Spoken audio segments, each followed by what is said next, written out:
Assalamualaikum teman-teman, gimana nih kabarnya? Udah pada liburan atau masih pada UAS? Kalau udah liburan, kita harus tetap produktif ya di liburan ini. Gak nyangka ya, perasaan baru kemarin PPAK. Sekarang udah mau semester 2. Di sini aku mau nge-review dikit nih tentang materi mata kuliah studi Al-Quran, yakni materi Nasih Mansuh.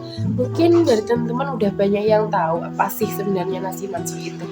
Kita review sedikit ya di sini. Secara etimologi, kata nasah dipakai untuk beberapa pengertian seperti penghapusan dan pemindahan atau menyalin.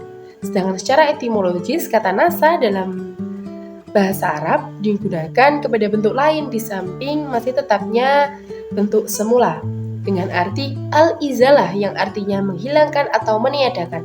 Terkadang kata tersebut juga digunakan dengan arti al-nakal yang artinya memindahkan atau mengalihkan sesuatu, menghubungkan dari suatu keadaan kepada bentuk lain di samping masih tetapnya bentuk semula. Sedangkan mansuh adalah kata Arab yang berarti cabut atau mencabutan. Dalam tafsir hukum Islam, mansuh mengacu pada suatu aturan atau hukum telah dicabut atau dibatalkan oleh aturan atau hukum berikutnya. Istilah ini sering digunakan bersamaan dengan nasah, yaitu tindakan pencabutan itu sendiri. Mansuh dapat merujuk pada ayat atau perintah tertentu dalam Al-Quran yang telah digantikan oleh ayat atau perintah selanjutnya.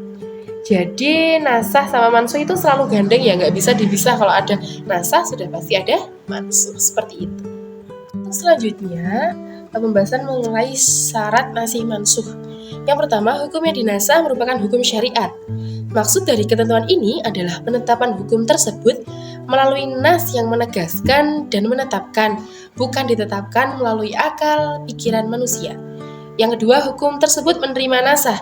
Ketentuan ini mengharuskan adanya ruang baik hukum syariat tersebut untuk dinasah, karenanya hukum yang berhubung dengan ajaran pokok agama, tauhid, keyakinan, ajaran, dan pokok ibadah. Yang ketiga, dalil yang menasah terpisah dan datang kemudian. Dalil yang ditetapkan untuk menasah harus tidak bersambung dari yang dinasah dan dari segi waktu. Dalil yang menasah harus berada pada posisi setelahnya. Dan selanjutnya kita akan membahas mengenai pembagian nasih dan mansuh ya teman-teman. Nasih mansuh dibagi menjadi 4. Yang pertama, nasah Al-Quran dengan Al-Quran, nasah Al-Quran dengan sunnah, nasah sunnah dengan Al-Quran, dan nasah sunnah dengan sunnah. Dari materi di atas pasti kan ada hikmahnya nih, mempelajari nasih mansuh hikmahnya apa aja sih? Hikmah yang pertama adalah meneguhkan keyakinan bahwa Allah Subhanahu wa taala tidak akan terikat dengan ketentuan-ketentuan yang sesuai dengan logika manusia. Yang kedua, kita semakin yakin bahwa Allah Maha Bijak, Maha Kasih, Maha Sayang.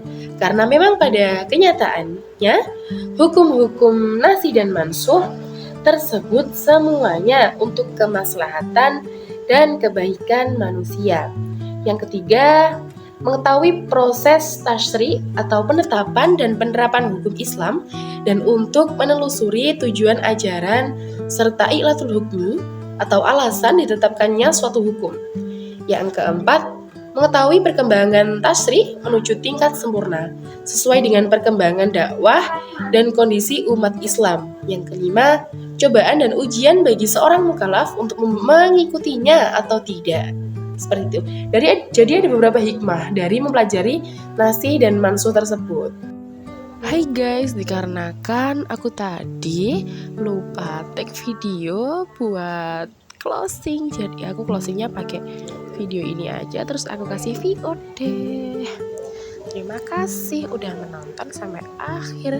Sampai jumpa di review materi selanjutnya. Tetap semangat!